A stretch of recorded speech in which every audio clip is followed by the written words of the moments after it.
טוב, טוב. די! תשחררו אותנו! אני אחשף אתכם! יש לי הפרעת קשב וריכוז! תחזירו אותנו לאירופה, אירופה. אני חופף שיער ומדיח! איך לשמוע? אני לובש את הבגדים שלי עם הקולב בפנים! כן, כולנו רואים. עכשיו לא הבנתי! מה מחזיקים אותנו פה? יאללה, שיגעתם את נפטון, איזה עייפות! אני בכלל לא צריך להיות פה, בכלל. כן, כן. אתה לא הנציג השוויצרי? מה?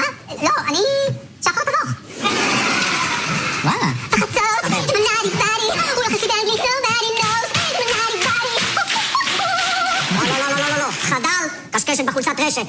אני לא מכיר שום תבוך. אתה הצורר השוויצרי. טוב, בסדר, עלית עליי, אני משוויץ, אבל אני מעדיפה שתפני אלינו בתור נציגה של שוויצה. לא, אל תתחכם, אין לי סבלנות לזה. מה אתה?